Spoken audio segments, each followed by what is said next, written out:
नमस्कार, welcome to career 247। मैं हूं प्रशांत धवन। पूरी दुनिया आज के समय बात कर रही है ऑपरेशन सिंदूर की। इसकी वीडियोस वायरल हो चुकी है। आप इंडियन आर्मी के पेज पे जाओगे, इन्होंने तो देखिए बिल्कुल प्रॉपर प्रूफ के साथ इधर देख पाओगे। यहाँ पे आप कोटली गुलपुर, इधर किस तरीके से हमने अटैक किया है। यहाँ पर ये जो टेरर ट्रेनिंग कैंप्स है, कैसे इनको डिस्ट्रॉय किया गया, ये सारी वीडियोस यहाँ पर डाली है।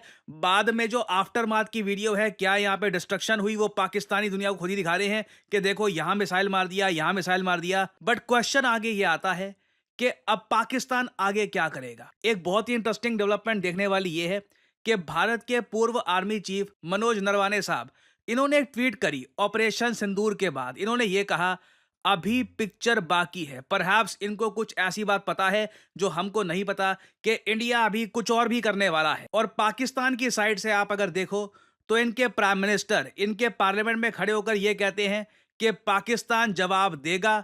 मगर इनके जो बाकी मिनिस्टर्स हैं वो ये कह रहे हैं कि अब हम तनाव और बढ़ाना नहीं चाहते। अगर भारत कोई कार्रवाई नहीं करता तो हम लोग भी रिटेलिएट नहीं करेंगे। मगर हमने एक बात देखी है, इनके विदेश मंत्री, रक्षा मंत्री कुछ कहते हैं, मगर इनकी आर्मी बॉर्डर पे कुछ और करती है। मैं देखो आज के समय इशू रेस करना चाहता हूं पूंछ का।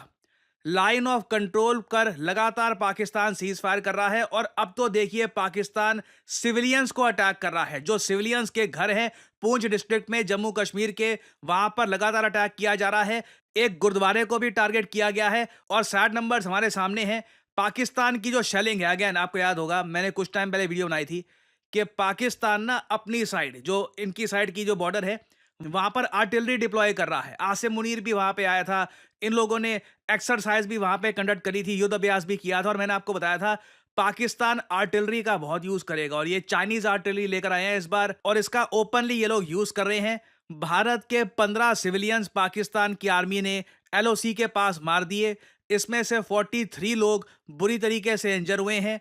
कई लोग रिलोकेट कर रहे हैं, पीछे जा रहे हैं। और निहत्थे सिविलियंस को इस तरीके से मारना, ये पाकिस्तान जैसा कंट्री कर सकता है। हम लोगों ने देखिए पिन पॉइंट एक्यूरेसी के साथ जो आतंकवादी है पाकिस्तान के, अब तो ये बात क्लियर हो गई है ना कि मसूद अजहर के परिवार के लोग मारे गए। मसूद अजहर का जो हेडक्वार्टर था जैश ए मोहम्मद का, वो हमने डिस्ट्रॉय किया है। जो आतंकवादी ट्रेनिंग कैंप से पाकिस्तान में, वो डिस्ट्रॉय किए हैं।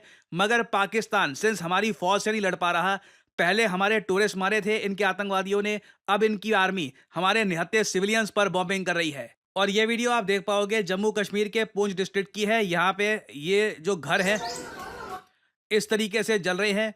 पाकिस्तान अंधाधुंध आर्टिलरी फायरिंग कर रहा है। कई इनोसेंट बच्चे भी यहाँ पर मारे गए हैं। और पाकिस्तान का देखिए प्रोपेगेंडा ऐसा है, ये लोग खुद क्लेम कर रहे हैं कि इंडिया ने जो स्ट्राइक करी है ना, उसमें इनके सिविलियंस मारे गए, जबकि उसका कोई एविडेंस, कुछ प्रूफ सामने आया नहीं है। ठीक है, बट इंडिया के लिटरल ये सिविलियंस मार रहे हैं, उस बात को ये लोग एक्सेप्ट नहीं कर रहे। और जिस लेवल की ह्यूमिलिएशन देखिए पाकिस्तान ने ऑपरेशन सिंदूर में फेस करी है, जिस तरीके से भारत ने पाकिस्तान के टेरर इंफ्रास्ट्रक्चर को डिस्ट्रॉय किया है, अभी मुझे लग रहा है काफी इसके बारे में आप देखोगे अमेरिकन सोर्सेज भी कह रहे हैं पाकिस्तान हो सकता है राजस्थान, गुजरात के आसपास कुछ करने की कोशिश करे। लॉजिक इसके पीछे जो अमेरिकन एनालिस्ट है वो यही दे रहे हैं कि पाकिस्तान ने बहुत सारी आर्टिलरी यहाँ पर डिप्लॉय कर दी है। सेम बात जो मैंने आपको बताई थी, ये आर्टिलरी इतनी सारी डिप्लॉय करके आ गए हैं तो उसका ये लोग यूज करेंगे। आई थिंक कहीं ना कहीं इंडिया को एक डिसीजन ये लेना होगा, फिर से इंटरनेशनल बॉर्डर क्रॉस करके ना राफेल फाइटर जेट्स के साथ, या फिर परहैप्स इवन हम यहाँ पे मिसाइल्स यूज कर सकते हैं, इनकी आर्टिलरी को टारगेट करना शुरू कर दो। क्योंकि आर्टिलरी की कमजोरी ये होती है, काफी हद तक स्टेशनरी होती है। ठीक है, जब आपने आर्टिलरी को लोकेट कर दिया कि आर्टिलरी गन कहाँ पे है, उस पर अटैक करना आपने स्टार्ट कर दिया लॉन्ग रेंज मिसाइल से, फिर उसके बाद पाकिस्तानी भागेंगे। एक आर्टिलरी गन को डिस्ट्रॉय होता हुआ देखकर 100 भागेंगे। इंडिया को कहीं ना कहीं जवाब देना होगा, नहीं तो लग रहा है कि पाकिस्तानी इंटरनेशनल मीडिया को यह बोलते रहेंगे कि जी हम अमन चाहते हैं, हम तनाव और नहीं बढ़ाएंगे, जबकि एलओसी पर और जगह ये हमारे निहत्थे सिविलियंस को इस तरीके से मारते रहेंगे। और मेरा ये मानना है कि जिस तरीके से भारत की दो ऑफिसर्स, एक तो सोफिया कुरैशी और दूसरी व्योमिका सिंह, इन्होंने ऑपरेशन सिंदूर के डिटेल्स दुनिया के सामने रखे, किस तरीके से हमने पाकिस्तान के टेरर ट्रेनिंग कैंप्स को डिस्ट्रॉय किया। इंडिया को ना दुनिया को यह भी बताना होगा कि देखो पाकिस्तान उसकी रिटेलिएशन में लिटरली सिविलियंस को अटैक कर रहा है। अगेन आपको समझना होगा जो पाकिस्तान कर रहा है ये इनहेरेंटली कितना ईवल है। जिस गुरुद्वारे को ये अटैक कर रहे हैं, जिन सिविलियंस को मार रहे हैं, जिन बच्चों को मारा है, कहीं से भी ये पाकिस्तान के लिए डेंजर नहीं है। जो टारगेट्स हमारे थे पाकिस्तान में, देवर लिटल टेरर ट्रेनिंग कैंप्स। तो दुनिया के सामने ये बात रखनी बहुत इंपॉर्टेंट है। नहीं तो दुनिया तो आज के समय देखो भारत और पाकिस्तान दोनों को कह रही है प्लीज एस्केलेशन और मत करिए, प्लीज एस्केलेशन और मत करिए, क्योंकि दुनिया को डर ये है कि न्यूक्लियर वॉर की तरफ बात ना चली जाए। और एक सवाल आपके माइंड में यहाँ पर यह भी आ सकता है कि सर एक बात बताओ, क्या पाकिस्तान ने भारत के फाइटर जेट शूट डाउन कर दिए हैं क्या? क्योंकि हामिद मीर, जिसको पता नहीं क्यों हमने इजाजत दे रखी है कि इसका अकाउंट हमने बैन नहीं किया, बाकी बहुत सारे अकाउंट्स बैन कर रखे हैं, जबकि सबसे ज्यादा फेक न्यूज हामिद मीर ही फैला रहा है। हामिद मीर तो खुलकर कह रहा है कि देखिए इंडिया के बहुत सारे, एक रफाइल, एक सुखोई, मतलब कुछ भी अनाप शनाप कुछ भी नंबर यहाँ पे ये बोल रहा है। और आप एक बात नोट करना, मैंने प्रीवियस वीडियो में आपको बताया था कई अकाउंट्स हैं आज के समय सोशल मीडिया पर, उस अकाउंट पर फोटो लगी होगी भारत के झंडे की, मगर वो अकाउंट बहुत ज्यादा इंडिया के अगेंस्ट बात करेगा। और उस अकाउंट की हिस्ट्री में आप जाकर देखोगे, पता लगेगा कि ये अकाउंट तो प्रो पाकिस्तान ट्वीट्स भी करता है और पाकिस्तानी लोग फॉलो करते हैं इस अकाउंट। हामिद मीर जैसे जर्नलिस्ट, जिसको पाकिस्तान कहता है कि जी बड़े महान जर्नलिस्ट हैं हमारे, वो इस तरीके से फेक न्यूज फैला रहे हैं भारत के फाइटर जेट्स के बारे में। अब इधर देखोगे, यहां पे हामिद मीर कहता है confirmation of Pakistani claims from India. अब नीचे एक ट्विटर का ये अकाउंट है तेजस्वी प्रकाश का। ना ये जो अकाउंट है ना तेजस्वी प्रकाश का, इसके अगेंस्ट कई लोगों ने रिपोर्ट करी, मैंने भी रिपोर्ट करी है। और थैंकफुली जब मैं वीडियो बना रहा था तब इस अकाउंट को विदहेल्ड कर दिया गया है।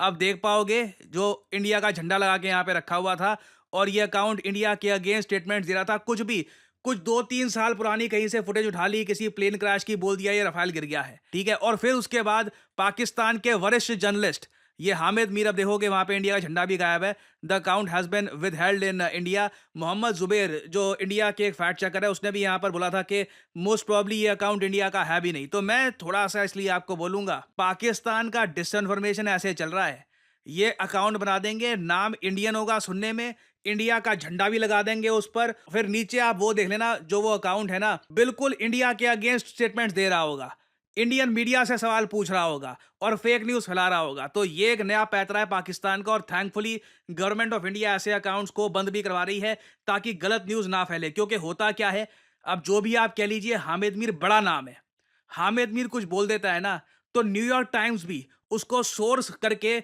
एक आर्टिकल छाप देती है कि हाँ देखो पाकिस्तान तो कह रहा है 3 फाइटर जेट गिरा दिए होंगे। और मैं आप सबको एक बात बता दूं, भारत का अगर मान लो कोई फाइटर जेट गिरा भी होगा, कुछ मान लो कुछ हुआ भी होगा ना, आप जानते हैं, मैं जानता हूं, हम लोग अपने नंबर्स नहीं छुपाते।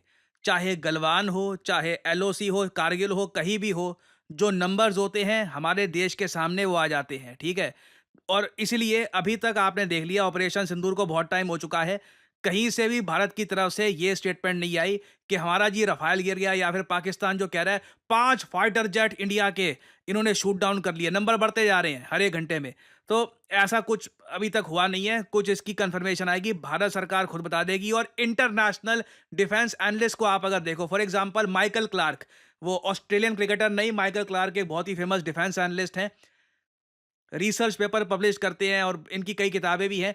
इन्होंने रिसेंटली एक बहुत ही बेसिक बात बोली, पाकिस्तान इंडिया के फाइटर जेट कैसे गिराएगा जब इंडिया के फाइटर जेट पाकिस्तान में गए ही नहीं। जो बात मैंने आपको सुबह की वीडियो में बताई थी, ये जो पार्ट है, अगेन ये इंटरनेशनल मीडिया, ये रिपोर्टिंग नहीं हो रही, ये मैं आपको जो क्लिप दिखा रहा हूं, ये डिफेंस एनालिस्ट आपस में बात कर रहे हैं वेस्टर्न मीडिया के।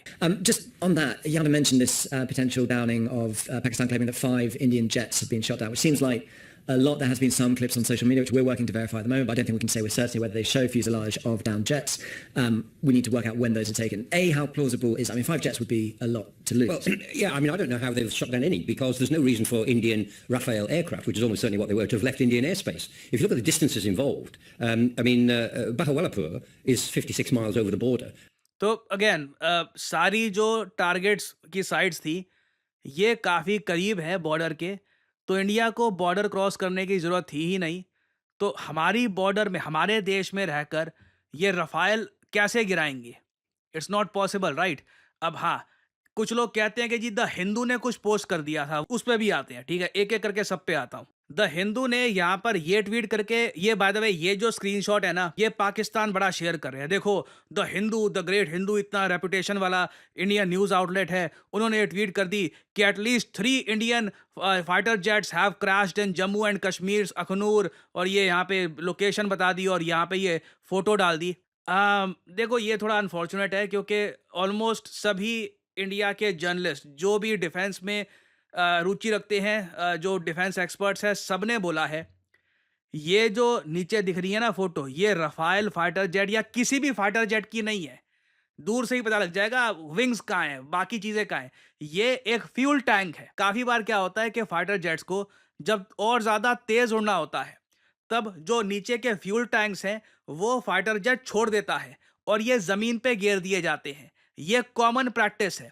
अंडर विंग फ्यूल टैंक को रिलीज कर देना बहुत ही ज्यादा कॉमन चीज है, तो वो यहाँ पर किया गया है। उसके अलावा कोई मुझे एक फुटेज, कोई फोटो दिखा दो इंडियन फाइटर जेट के गिरे होने की जो 7/5/2025 को ली गई हो। सारी फुटेज सब फोटोज वगैरह या तो डॉक्टर्ड मिलेगी, फोटोशॉप्ड होगी, या फिर कुछ 2015 2014 की हुई फुटेज होगी। पाकिस्तान के जो बड़े बड़े जर्नलिस्ट हैं ये बोलकर फैला रहे होंगे कि देखो इंडिया का फाइटर जेट गिर दिया। तो ये सब हो रहा है आज के समय। इंडियन यूजर जैसा नाम होगा, भारत का झंडा लगा रखा होगा लोगों को भ्रमित करने के लिए, और उसके बाद ऐसे अकाउंट्स पाकिस्तान का प्रोपेगेंडा फैलाएंगे। सो आप सब लोगों से मैं रिक्वेस्ट करूंगा, जो आज के समय पूंछ में हो रहा है, जम्मू कश्मीर में जो पाकिस्तान कर रहा है, एलओसी के पार लगातार सिविलियंस को अटैक करके, ये आवाज रेज करिए। ऑल आइज ऑन पूंछ, ये आपको ट्रेंड करना चाहिए मेरे हिसाब से, क्योंकि जो पाकिस्तान कर रहा है ये ह्यूमैनिटी के अगेंस्ट है। और जो भी ऐसी प्रोपेगेंडा इमेजेस हैं, पुरानी इमेजेस, ट्वीट्स वगैरह, अब प्रॉब्लम ये है, देखो आप सोशल मीडिया पे जाओगे ना, वहां पे ऐसी फेक इन्फॉर्मेशन, एक अकाउंट जो शेयर कर रहा होगा उसके 50-60 हजार फॉलोअर होंगे, भारत का झंडा लगा रखा होगा, आपको फीलिंग आएगी कि यार ये तो रियल है वगैरह ये। पर मैं आप सबको कहूंगा, आज का जमाना ऐसा है, लिमिटेड लोगों पर भरोसा करिए, जो ऑथेंटिक सोर्स हैं वही फॉलो करिए। नहीं तो कई लोग हैं, भारतीय हैं, वो भी गलती से ऐसे अकाउंट्स के ट्रैप में आकर गलत इंफॉर्मेशन स्प्रेड करना स्टार्ट कर देते हैं। तो अभी इस टॉपिक से रिलेटेड देखिए बहुत सी डेवलपमेंट्स आएंगी। देखना होगा आज रात, कल रात को क्या पाकिस्तान गुजरात और राजस्थान के आसपास कुछ करता है, इनकी एयरफोर्स कुछ करने की कोशिश करती है या नहीं। तो इससे रिलेटेड कुछ अभी डेवलपमेंट्स आएंगी तो मैं आपके लिए अपडेटेड वीडियोस लाता रहूंगा। क्या आपने सोचा है कि भारत में on an average best paying jobs किस सेक्टर में होती है? मैं उस आदमी की बात नहीं कर रहा कि एक या दो तीन लोगों को करोड़ों का पैकेज लग गया। मैं यहाँ पे बात कर रहा हूँ ऑन एन एवरेज। इंटरेस्टिंगली इस पर आप गूगल करेंगे तो आपको बहुत सारे ऐसे आर्टिकल्स दिख जाएंगे जहां पर साफ साफ लिखा होगा जो बेस्ट पेइंग जॉब्स भारत में होती हैं, ये सरप्राइजिंगली आज के समय आ रही हैं बैंकिंग एंड फाइनेंशियल सेक्टर में, जिसको हम बीएफएसआई कहते हैं। और अगर आप एक फ्रेश ग्रेजुएट हैं, फाइनल ईयर स्टूडेंट है, वर्किंग प्रोफेशनल है, तो आपके सामने एक बहुत अच्छी अपॉर्चुनिटी है। आप अपना करियर बिल्ड कर सकते हैं as a retail banking manager, wealth manager, financial adviser, relationship manager, या फिर इवन एन इन्वेस्टमेंट एनालिस्ट। और इस फील्ड में अपना करियर किक स्टार्ट करने के लिए करियर 247 आपके लिए लेके आया है retail banking and wealth management course, जहां पे आपको banking foundation, retail banking products क्या होते हैं, फाइनेंशियल एडवाइजरी के बारे में प्रॉपर जानकारी दी जाएगी, और साथ ही साथ खुद को प्लेसमेंट रेडी कैसे करना है उसमें भी आपको गाइडेंस दी जाएगी। और इस कोर्स की सबसे खास बात यह है कि इस कोर्स में आपकी परफॉर्मेंस अच्छी रहती है, आप अटेंडेंस प्रॉपरली अपनी यहाँ पर देते हैं, तो कोर्स के एंड में हम लोग अपनी तरफ से पूरी कोशिश करेंगे कि आपको एटलीस्ट 2 इंटरव्यूज मिले। और अगर आप सोच रहे हैं कि इस फील्ड में इवेंचुअली कहाँ आप काम कर सकते हैं, टॉप रिटेल बैंक्स में एक्सिस, पीएनबी, एसबीआई, एचडीएफसी, हर जगह आज के समय आप अगर देखें दे नीड बैंकर्स। सिमिलरली ना सिर्फ बैंक्स, इवन जो एनबीएफसीज हैं वहां पर भी आप काम कर सकते हैं। जो वेल्थ मैनेजमेंट फर्म्स हैं जैसे कि मोतीलाल ओसवाल, फ्रैंकलिन टेम्पल्टन, वहां पर भी आपका करियर ओपन हो सकता है। बीएफएसआई सेक्टर में आप देखोगे कॉन्स्टेंटली ग्रोथ हो रही है, क्योंकि जैसे जैसे भारत की जीडीपी बढ़ेगी इस सेक्टर में ग्रोथ होना ऑब्वियस है। और करियर 247 के इस कोर्स की सबसे यूनिक बात यह है कि ना सिर्फ हम आपको सारी स्किल्स प्रोवाइड करेंगे, साथ ही साथ एक बहुत ही ज्यादा इंपॉर्टेंट सर्टिफिकेट होता है national institute of securities and markets का। ये एक एग्जाम पास करने पर मिलता है, निम्स सर्टिफिकेट। इस एग्जाम को कैसे पास करना है, ये सर्टिफिकेट कैसे आप एक्वायर कर सकते हैं, इसके लिए भी आपको प्रिपेयर किया जाएगा, ताकि जैसे ही आपका कोर्स खत्म होता है आप निम्स का एग्जाम दे, ऑफलाइन एग्जाम होता है ये, और उसके बाद you can get this certificate from the national institute of securities market. और उसके बाद वेल्थ मैनेजमेंट में जो म्यूचुअल फंड्स का एक बहुत ही बड़ा सेगमेंट है, वहां पर भी अपना करियर आप किक स्टार्ट कर सकते हैं। सो आपको करना क्या है, यहाँ पर करियर 247 की जो ये वीडियो आप देख रहे हैं, यहाँ पर नीचे कमेंट सेक्शन में जाइए। यहाँ पे आपको ये कमेंट सेक्शन में लिंक मिल जाएगा, start your banking and finance career. इस लिंक पर करिए क्लिक, और यहाँ पे आपके सामने ये पेज ओपन हो जाएगा। इधर अपना नाम डालिए, ईमेल आईडी डालिए, अपना मोबाइल फोन नंबर डालिए, और नीचे जहां पर डिस्काउंट कोड लिखा हुआ है यहां पर एंटर करिए PD10, ताकि आपको डिस्काउंटेड प्राइस में ये कोर्स खरीदने का मौका मिले। बहुत ज्यादा एक अफोर्डेबल प्राइस में हमने ये कोर्स लॉन्च किया है। जो फी है इसकी ये 30,000 आपको दिख जाएगी, but after applying the code PD10 आपको एक एडिशनल डिस्काउंट भी यहाँ पर मिलेगा। So make sure to apply the code, नहीं तो बाद में आपको डिस्काउंट मिलने में प्रॉब्लम हो जाएगी। और फिर करियर 247 की टीम की तरफ से आपको कॉल आएगी। आप जो आपके एक्स्ट्रा सवाल हैं क्लासेस को लेकर, टाइमिंग्स को लेकर, सिलेबस को लेकर, ये सवाल आप पूछ सकते हैं। और अगर आपको लगता है कि this is the field for you, यहाँ पे आपका करियर बनना है, you can start your career in the retail banking and wealth management sector. So इसी नोट के साथ यह है वीडियो का अंत। Thank you for listening, and as I always say, may the gods watch over you.